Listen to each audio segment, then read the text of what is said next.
Hello, Cardinals. This is Mr. Trinesty from Bishop Guertin with a back-to-school COVID update. Hope you're enjoying your summer, and we are excited to see you all back here in just a few days. The purpose of this presentation is to give an overview of how Bishop Guertin is planning to handle COVID during the upcoming school year. During the school year ahead of us, the goals and priorities are as follows. First, we want to maintain a safe environment for all students and staff. Second, it's important that we maintain in-person instruction throughout the year. And third, we want to maximize the normalcy, the traditions, the things that we all value about our school community during the upcoming school year. Now, this first priority has really come down to individual choice. Individuals out there are choosing their risk level by deciding whether to get the vaccine or not, by taking other precautions. And so this is something that's really gone out of the hands of school policy to determine. However, we're still focused on these second two. We think that we need to take steps to make sure that we can maintain in-person instruction and maximize the normalcy of the school during the school year. So these will be our focus. Cases are spiking right now, and we know that COVID, unfortunately, is going to be part of our lives again this year. The goal is to not make it the sole focus of what we do, but to deal with it and keep it in the background, make some small sacrifices and adjustments, keep it from disrupting the important things here at BG. So where are we right now? If you've been following things during the summer, you've noticed that starting in the south, there was a spike, and that spike started to spread first to the rest of the south and then progressively northwards and into the northeast. And right now we have a substantial level of community transmission even up here in the northeast. The rates that we have now are about equivalent to where they were at the peak of the surge in 2020. So back in May, when we were all locked down in 2020, we had about the same case rate that we do now. Similarly, we had case rates like this in November, right before we had that big winter spike. The Delta variant is on the horizon. It's several times more transmissible than the original version of COVID. Unvaccinated individuals are quite likely to get the Delta variant. The original strains of COVID infected 2 to 3 people for every individual who was infected. The Delta variant, it may be as high as 9, depending on where you look, to see how many people got infected. There are surges going on right now in hospitalizations, especially among the unvaccinated people who are out there, especially in parts of the country that are being hard hit. What we know is we are in a period of increase, and historically those times of rapid increase in cases, November of last year, the winter of last year, and even March of last year, those were all challenging times at BG when we dealt with a lot of quarantines and cases and a lot of disruption to what we were doing as a school. And so we are starting school in a time that unfortunately has a significant increase still going on. When you look at our plan for 2021 and 22, a couple weeks ago I made a video with Mrs. Poznansky, and we went through this chart in depth. These are the tools that we will apply throughout the year. When we made that video, we were in that left-hand low impact column. Now we're in more of a medium impact situation where there are higher cases in the immediate area. Vaccines are still effective.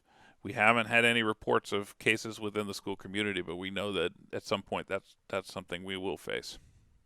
So I want to address a couple points. Feel free to pause this or go back to the video with Mrs. Poznansky for details if you want, but I want to focus on a couple things. First off, vaccinations. At Bishop Guertin, 94% of teachers and 61 to 72% of students are vaccinated.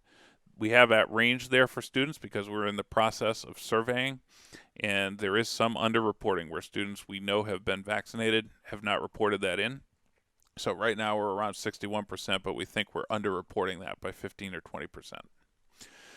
Throughout the pandemic, the goalpost for population immunity to COVID has been about 80%. The idea being if a population gets over 80%, it should be safe. With Delta being so much more transmissible, that is now over 90%, maybe even as high as 95%. So that really means it's going to be hard to attain protection solely through vaccination at any point during the school year. Even though it's harder to vaccinate our way out of this, vaccination still diminishes the risk of hospitalization or death by 20 to 40 times. I've got some stats on that coming up in a second. We know that many private and even public organizations are mandating vaccinations. We are staying with our policy, which is our position remains to strongly encourage vaccination of all who are eligible, but that final decision remains an individual decision between the individual and the physician. So we will continue to make decisions based on the assumption that individuals have made choices about their risk level.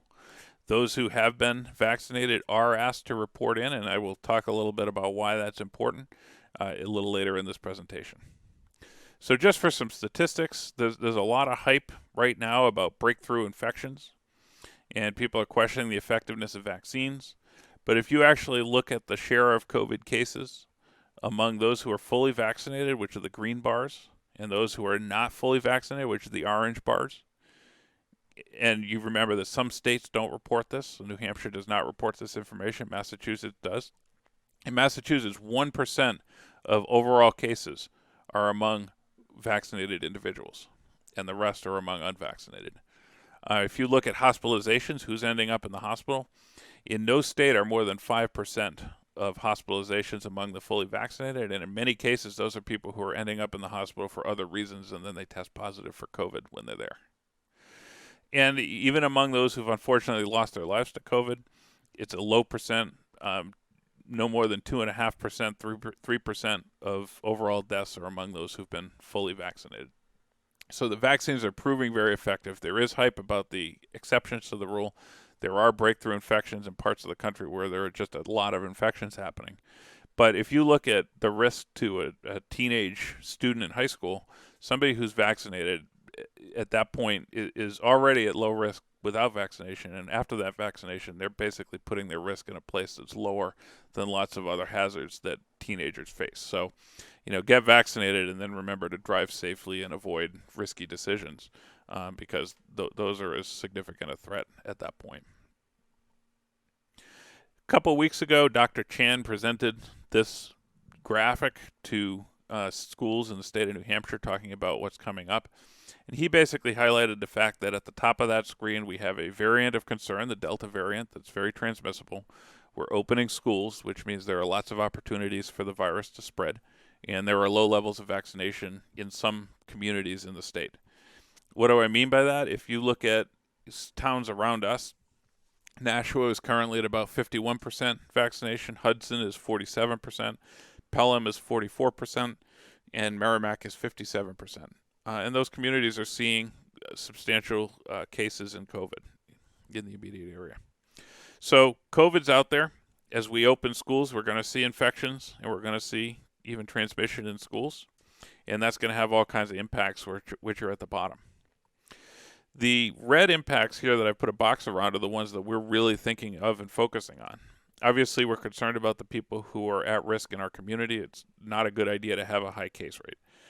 But also important is that there are things that will disrupt the normalcy of the school community if we have cases. We're going to have more people out. We're going to have quarantines. We're going to have teachers out. We're going to have staffing issues. Those are things that will disrupt the flow of what we're trying to accomplish as a school. And so these are the things we're focusing on as threats to normalcy as cases rise and we open school.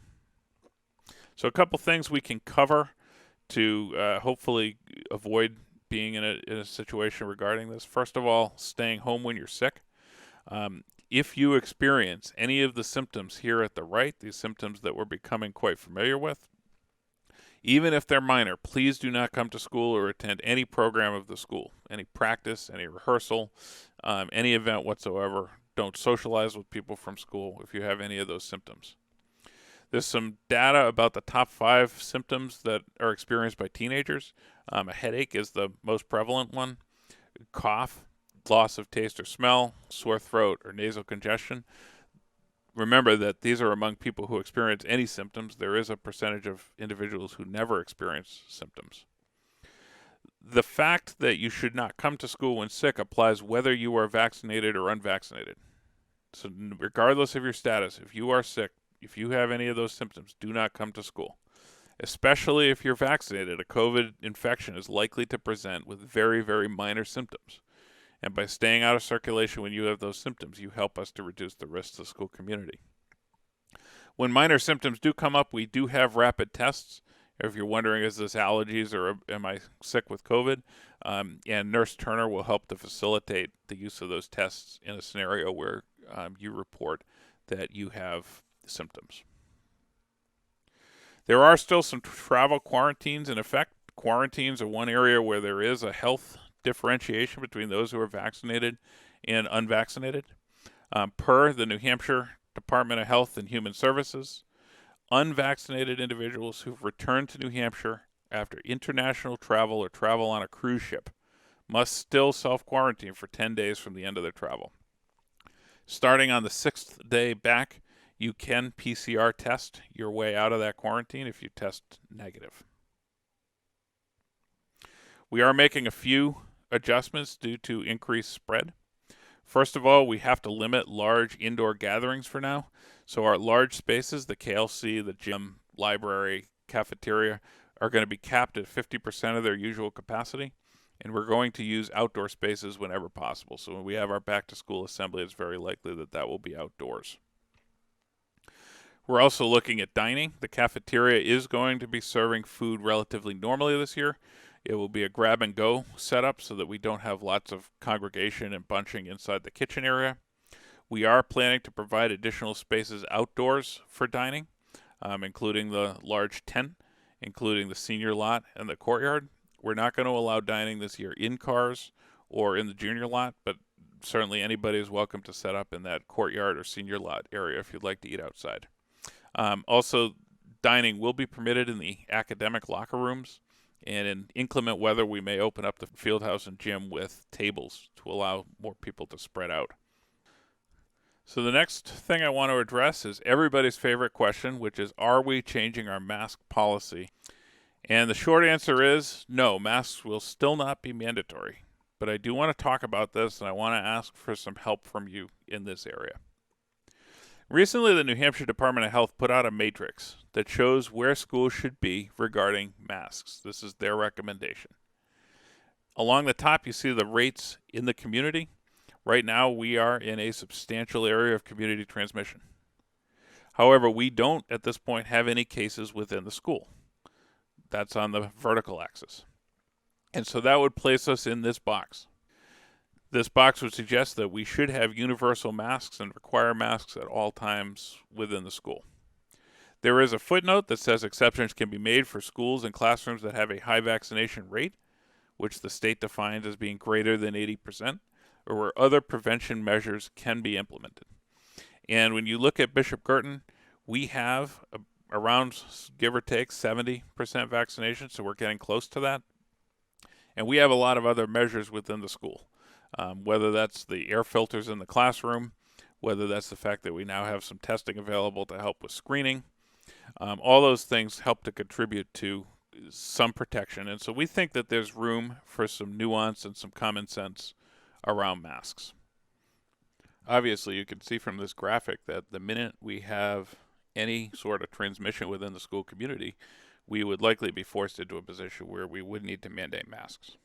At that point, that would be a fairly black and white decision for us.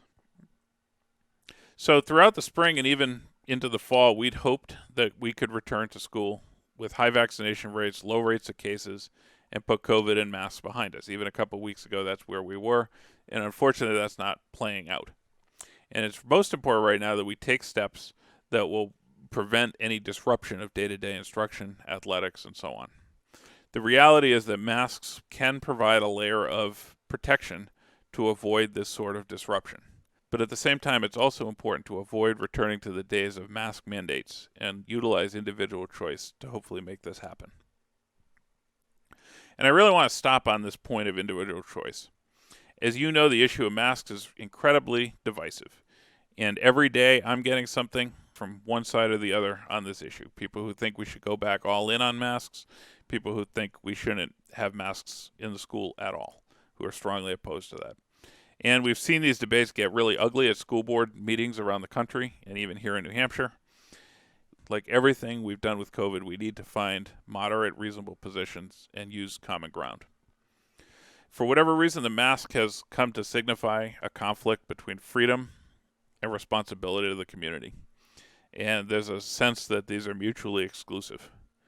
Masks are now a symbol of political affiliation and of personal belief. Masks represent the frustration we all feel as the goalposts and the endpoint of the pandemic keeps moving, as we're asked to trust what, quote, the science says, even as that keeps changing, and even as there's lots of hype and misinformation out there to confuse us. At the end of the day, we have to remember that a mask is just a piece of paper with a string that's very likely to help protect you and others from infection. Pope John Paul II has a great quote where he said, "Every generation of Americans needs to know that freedom consists not just in doing what we like, but in having the right to do what we ought." We have to embrace the and here, not the or. It's not personal freedom or personal responsibility. It's personal freedom and personal responsibility. So there will be no mask mandates at this time at BG. We don't intend to be the mask police, but we are asking for your help. So, what is going to be our policy coming back to school?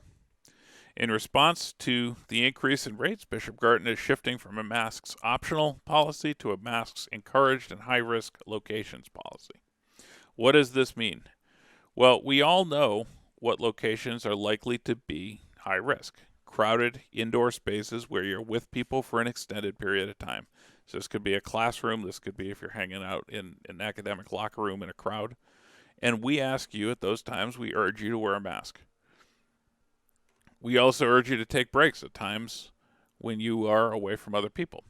So, for example, if you're walking down the hall and it's not crowded, that's a great time to take off your mask. If you're outside, that's a great time to take off your mask. If you're relatively alone and there's 20 feet around you in all directions, that's a great time to take off your mask. And you also have to read your own needs. There are people who have a higher tolerance than others about masks. There are people that just after a few minutes, they start to feel claustrophobic and are having trouble breathing. So take a break when you feel that way. Even if you're in that crowded room and you take off your mask for a couple minutes, if lots of other people are wearing masks, we still have some protection. So strategize, use your judgment. Cloth masks right now are being discouraged. They're not really helpful, so you're trading lots of discomfort for not much effectiveness. A lot of this has to do with Delta variant and its transmissibility. So the real push is if you're wearing a mask, find a well-fitted surgical paper mask, an N95 or KN95 mask. Those are preferred greatly.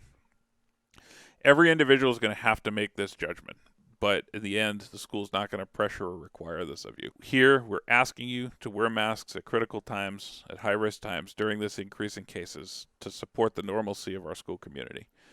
Masks can help you to accomplish this. Last year, during the 2020-2021 school year, we were pretty good about being religious and adhering to mask guidelines. We did not have clusters or outbreaks like other schools experienced that were not as religious about wearing masks. Masks can really help make a big difference in accomplishing this. So we're asking, when you're in a high-risk location, please wear a mask this year. We also have to continue thinking about exposures. There are quarantine requirements that stay in effect. When we become aware of a case, we're going to identify and quarantine people who may have been in the same household or at a very high risk of exposure due to contact in school or out of school with the person who is positive for the virus that causes COVID. We're basing our assessment of high risk on things like exposure time, distance, nature of the exposure, indoors and outdoors, vaccination status of the contacts, the use of masks, and lots of factors. It's not a simple rule this year where we say if you were in 6 feet for 15 minutes and no matter what the circumstance was, you have to quarantine. We're using judgment. We're trying to evaluate contacts to minimize the number of people who would be affected by a given case while avoiding uncontrolled spread in our school community. But if you are determined to have been a high-risk contact, if you are fully vaccinated, you may continue to attend school. We may ask you to take rapid tests on the first couple days after your exposure. We may ask you to wear a face mask. If any symptoms or a positive test emerge at any time, you should immediately isolate and seek testing, because we know that there can be breakthrough infections. Vaccinated people can transmit, and so we have to be prepared and alert for that possibility. If you are unvaccinated, you may not attend school. You have to quarantine and obtain a PCR test about 5 to 7 days after exposure. When a negative test result has been obtained and 10 days have passed, you may return. We are looking into and may offer in certain cases individuals in this boat a test and stay option like is being offered down in Massachusetts. We think this is a viable option. And as the school year starts off and circumstances present themselves, we're going to try to provide this opportunity to allow as many people as possible to stay in school.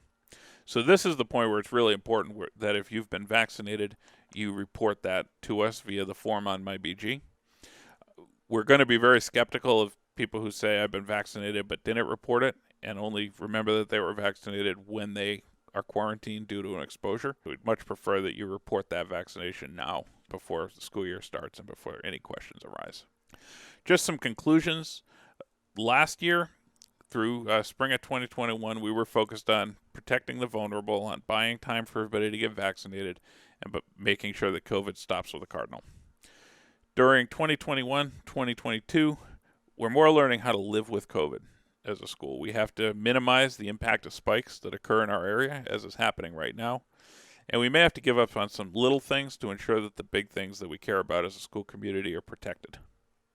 So this is where we need your help. This is where we're starting, and every change that we make is associated with providing that environment. We really appreciate your help as we try to choose normalcy for the 21-22 school year. Together as a school community, I'm very confident that we can continue to meet all the challenges posed by COVID-19. We are excited to see you back in school next week and looking forward to getting off to a great start to the school year. In the meantime, I hope you enjoy the last few days of your summer. Thank you very much and have a wonderful day.